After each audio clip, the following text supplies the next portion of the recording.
birashoboka ko wabuze ubutabazi, birashoboka ko wabuze umuntu ukugoboka, birashoboka ko wagiye ukenera abantu nibagutabare, birashoboka ko hari n'abakwijeje ibitangaza nyuma bakaguhemukira, birashoboka ko hari abakwijeje ko bazakwinjiza mu kazi bikanga, birashoboka ko hari abakwijeje ko bazagushakira igishoro bikanga, birashoboka ko hari umuntu wakwanze akakwizeza ko azagushaka bikanga akagukora. Amasengesho ni ubuzima, amasengesho ni urufunguzo rufungura inzira z'ibisubizo. Amasengesho n'urufunguzo rukujyana mu masezerano. Amasengesho n'urufunguzo rufungura uburwayi bugakira. Amasengesho n'urufunguzo rufungura inzira z'imibereho, imibereho igahinduka. Amasengesho, iyo mvugira ijambo umumaro w'amasengesho n'ahantu Imana yadukuye n'uburyo twabonye ineza y'Imana, mba numva nabitera mu bantu, ariko Imana ibafashe mu byumve. Amasengesho ajya ahindura byinshi. Umuntu asenga ababaye, ejo Imana ikamwomora. Umuntu asenga ashonje, ejo Imana ikamuha ibiryo. Umuntu asenga ari umushomeri, Imana igahindura icyerekezo. Umuntu ajya asenga ari ku ruvugo rubi, Imana igahindura uruvugo. Imana igahindura ubuzima, Imana igahindura icyerekezo, Imana igahindura imibereho, Imana igahindura ubuzima, Imana igahindura imibereho, iminsi igahinduka.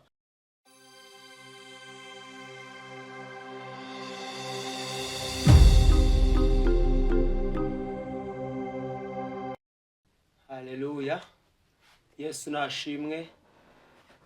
Ndabasuhuje mwese abo bari muri iki gihugu cyacu, mu ntara zitandukanye, abari Nyamasheke, bari Rusizi, bari mu ntara zitandukanye z'u Rwanda, bari mu bihugu bitandukanye by'abaturanyi, bari mu migabane itandukanye y'isi. Tubana mu ijambo ry'Imana. Ndabasuhuje, muhabwe umugisha n'Imana kandi ndabakiriye mu ijambo ry'Imana. Uyu munsi ndagira ngo tuganire ijambo ry'Imana rifite titre cyangwa se rifite umutwe uvuga umumaro w'amasengesho, umumaro wo gusenga wizeye. Imana ishimwe cyane. Ariko mbere yuko tuvuga ku ijambo ry'Imana, reka tubanze dusenge, ubundi tuganire ku ijambo ry'Imana iminota mikeya. Ntago ndi butinde, ntago tuvuga ibintu byinshi. Ni message nshaka gutambutsa kandi iri mu ijambo ry'Imana. Turagushimiye, turaguhimbaje cyane kubera yuko wabanye natwe. Ijambo ryawe ni ubuzima. Twabayeho kubw'ijambo, isi yabayeho kubw'ijambo, tubaho kubw'ijambo, tuvuka kubw'ijambo, dukura kubw'ijambo, twiga kubw'ijambo, turya kubw'ijambo, twambara kubw'ijambo, dutera imbere kubw'ijambo, tubona akazi kubw'ijambo, tujya mu bihugu bitandukanye kubw'ijambo, twateye intambwe kubw'ijambo, ubu twaramye kubw'ijambo. Ijambo ryawe niryo ryatuzuye, ijambo ryawe ni ubuzima, ijambo ryawe riraduhembura, ijambo ryawe ryarihindura byinshi mu buzima bwacu. Niyo mpamvu rero dutaramiye imbere yawe, turaguhamagaye cyane kugira ngo ubwami bwo mu ijuru bwurukire kubana natwe. Neza yawe iziganze, ubane natwe mu ijambo. Witeka Imana, iri jambo ribimemburo mu bugingo bwacu, kandi neza yagumeze kwa murande rwacu. Ni mu izina rya Yesu tubyambaje, Yesu Kristo. Amen, amen. Mana ishimwe. Tugiye kuganira ijambo ry'Imana. Dusanga mu butumwa bwiza ko bwanditswe mwanditsi ni Luka, ibice 18. Turasoma umurongo wa 2 no kugeza ku wa 4. Dusome.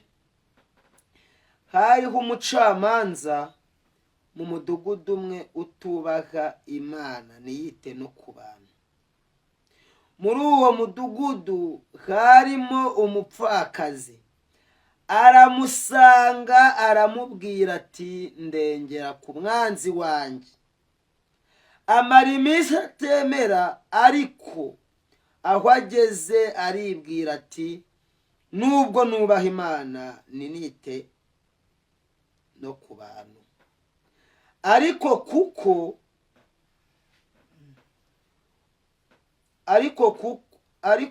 aho twadugeze kuri kanavuga ngo amara iminsi atemera, ariko aho ageze aribwira ati nubwo ntubaha Imana ninite no ku bantu.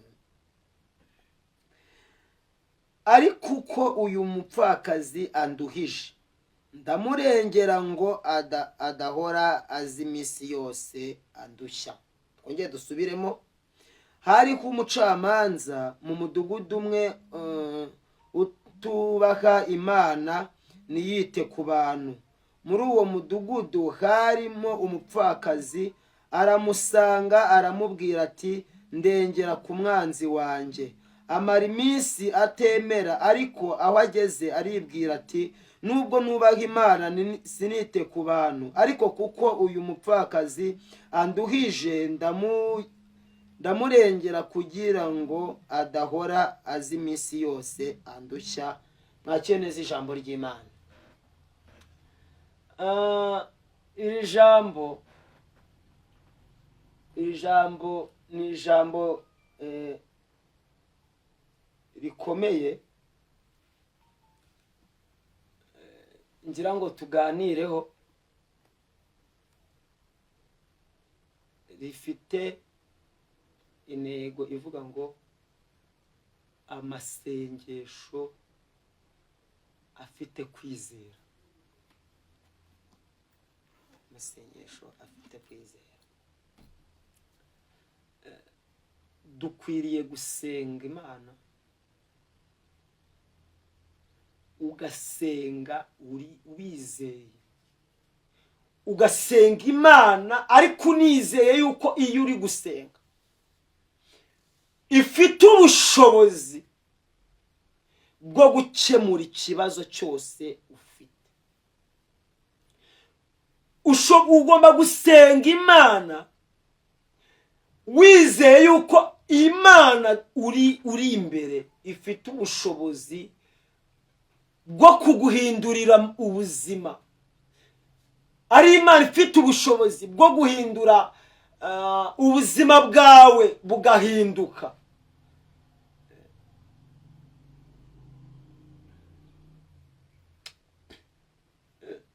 Yesu acuye umugani awucira abigishwa ngo nuhera ku murongo wa mbere avuga ngo Yesu acira umugani abigishwa ngo aba iwo kujya ababwira ko bakwiye gusenga Imana badacogora.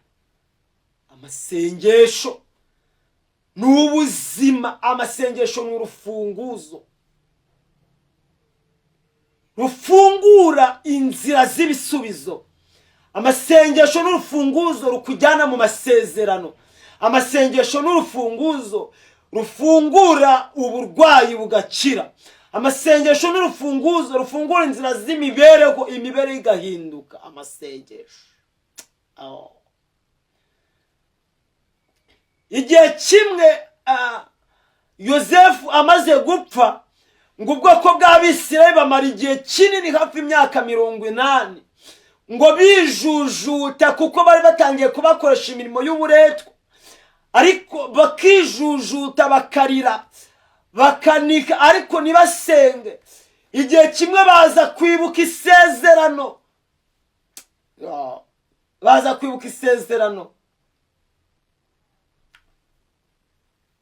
yabasigiye, ababwira ngo ajya gupfa asize ababwiye ngo umubiri we n'amagufa ye bagomba kubitunganya neza bakabishyira hamwe na bene se. Bibutse amasezerano, bavuga ngo ni gute turi abaretwa, ni gute dufite ibintu ibigeragezo, ni gute tubaho gutya kandi dufite amasezerano, kandi tuba mu buzima hari ibyo Imana yavuganye natwe, ngo bibuka iminsi ya kera, ngo bibuka imirimo y'intoki z'Imana, ngo bibuka amaboko y'Uwiteka. Bibiliya bavuga ngo barasenga, ngo basenze Imana, ngo amasengesho yabo aragera ku Uwiteka. Mwigisha yuzuye umwuka, umuririmbyi araririmba ngo mu gihe cyo gusenga ngo amasengesho y'abera ngo ajya azamuka cyane ngo akagera ku Uwiteka, ngo ndetse ngo n'umwana muto ngo uzi gusenga ngo ntabwo gusenga nibigira umupaka, gusenga nibirobanura, ntabwo bivuga ngo nabashumba, ngo umushumba niwe Imana yumva. Ntabwo Imana yumva abahanuzi, ntabwo Imana yumva abagabo gusa, ntabwo Imana yumva abakize, ntabwo Imana yumva abakuru. Umuntu wese iyo asenze Imana akiranuka yizera, Imana yumva gusenga kwe, kandi Imana ikazana ubutsinzi. Imana ishimwe cyane. Ngo abisirayeli barasenga, ngo baraniha, ngo banihishwa n'imirimo y'uburetwa bakoreshwa n'abanyegiputa, ngo umuriho wabo urazamuka ugera ku Uwiteka, ngo uragenda utambuka inyenyeri n'ukwezi n'izuba, ngo ugera imbere y'Imana, ngo ako kanya Imana yibuka isezerano. Amasengesho atuma Imana yibuka. Imana ibahe kubyumva cyane. Amasengesho ndumva iyo mvugira ijambo umumaro w'amasengesho n'ahantu Imana yadukuye n'uburyo twabonye neza y'Imana, mba numva nabitera mu bantu, ariko Imana ibafashe mu byumve. Amasengesho ajya ahindura byinshi. Umuntu asenga ababaye, ejo Imana ikamwomora. Umuntu asenga ashonje, ejo Imana ikamuha ibiryo. Umuntu asenga ari umushomeri, Imana igahindura icyerekezo. Umuntu ajya asenga ari ku ruvugo rubi, Imana igahindura uruvugo. Imana igahindura ubuzima, Imana igahindura icyerekezo, Imana igahindura imibereho, Imana igahindura ubuzima, Imana igahindura imibereho, iminsi igahinduka kubera imbaraga z'amasengesho. Iyo abantu basenze bizeye, bitera Imana guhagurutsa marayika. Ngo abisirayeli barasenga ngo Imana yumvishe umuniho wabo, ngo yibuke isezerano yagiranye na Isaka na Aburahamu na Yakobo. Nago iyo usenze Imana ukayumvira, ugasenga Imana ukiranutse, ntabwo ngutangariza itangazo, ntabwo Imana ireba imirimo yawe, ahubwo yibuka n'isezerano yagiranye na Aburahamu na Isaka na Yakobo. Yibuka ko yavuze ngo abanyubaka ingororano zabo n'ubukire n'icyubahiro, kandi mu bukire nta gahinda karimo, mu cyubahiro nta kuvugwa birimo. Imana yibuka amasezerano. Imana ishimwe cyane. Imana ihabwa icyubahiro. Ngo abamaze kubacira umugani arababwira ngo hari ko umugabo ngo mu mudugudu umwe ngo wari umucamanza, ngo ariko ngo muri uwo mudugudu ngo haza kubamo, ariko Imana ishimwe, ngo haza kubamo ngo undi mupfakazi. Ngo yari umupfakazi, ngo wari ufite umuntu wamurenganyije.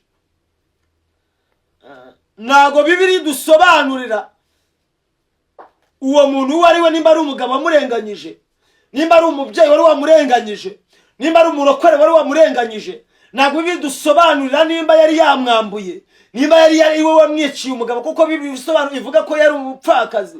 Ntago Bibiliya isobanura uburyo yari yamurenganyijeho, ariko icyo tuzi cyo nuko uyu muntu yari yarenganyijwe. Ntago hitawe kumenya ko uwarenganyijwe uburyo warenganyijwe, ariko Imana ahubwo yitaye kumenya ko warenganyijwe. Imana itugiriye neza cyane. Ngo arangije ngo amusaba ko yamurenganwa, ngo arabyanga. Ariko uyu mupfakazi ngo aza kumenya amakuru ko mu gihugu cyabo ngo hariho w'umucamanza ngo asobanukirwa ko ari we wenyine ufite ubushobozi. Imana itugiriye neza cyane ko ari we ufite ubushobozi bwo kumurenganura mu kibazo cyiwe afite. Ngo arangije aramutitiriza ngo amara iminsi ngo amusaba ubufasha, ngo ariko uyu mucamanza kuko atubaga Imana niyite no ku bantu ngo niyamurengera ngo niyamutabara. Ndagira ngo mbabwire yanga kumutabara, yanga kumurengera. Ndagira ngo ngubwire birashoboka ko wabuze ubutabazi, birashoboka ko wabuze umuntu kugoboka, birashoboka ko wagiye ukenera abantu nibagutabare, birashoboka ko hari n'abakwijeje ibitangaza nyuma bakaguhemukira, birashoboka ko abakwijeje ko bazakwinjiza mu kazi bikanga, birashoboka ko abakwijeje ko bazagushakira igishoro bikanga, birashoboka ko hari umuntu wakwanze akakwizeza ko azagushaka bikanga akagutenguka, ariko ngo nawe aratenguka, ariko ngo amara igihe kinini bamutenguka. Umucamanza yanga kumurengera ngo ariko aramutitiriza, aravuga ngo n'ubundi narapfuye nimba ari ugupfa reka ngo meze nitirize ubu, nimba ari no gupfa ari uzanyiyicira. Imana idutabare cyane. Ngo aramutitiriza, ngo aramusenga, ngo amara igihe kinini ko ajya kumusaba ubufasha, amara igihe kinini ajya amukomangira, ariko ngo agezeho aribwira, aravuga ngo nubwo nubaha Imana nite no ku bantu. Aravuga ngo ubwo uyu mupfakazi amaze iminsi anesha umutwe, aravuga ngo reka murengere atamara iminsi anesha umutwe akanduye. Umva ukuntu Imana ivuze. Ukomeze usome hepfo, Yesu aravuga, ni ijambo rya nyiri ijambo. Niba wizera ijambo ry'Imana ko ari Imana ivuganye nawe mu ijambo, umva ukuntu Imana ivuganye nawe. Umva ukuntu Imana ivuganye nawe, wowe unkurikira, wowe uri kumva iyi video, wowe uzumva ubu buhanuzi, wowe uri mu mahanga, wowe uri mu ntara, wowe uri muri uyu mujyi wa Kigali. Umva ukuntu Imana ivuganye nawe mu ijambo. Iravuze ngo nimba uyu muntu agiriye neza uyu mupfakazi kandi atubaha Imana niyite no ku bantu, aravuze ngo Imana izabuzwa n'iki kurengera intore zayo ziyitakira ku manywa na nijoro. Iravuga ngo ntago yazireka nta nubwo yazirangarana. Imana itugire neza cyane. Imana ntabwo izakureka, Imana ntabwo izakurangarana, Imana ntabwo izagutetereza. Nufata umwete, nugira umwete wo kuyisenga, nugira umwete wo kuyihamagara, nugira umwete wo kuyiringira. Ndagusabiye kwizera, ndagusabiye gusenga ariko wizeye Imana, kuko Imana ari ifite ubuzima, ifite igisubizo ku kibazo byawe. Imana itugire neza cyane. Amen, amen.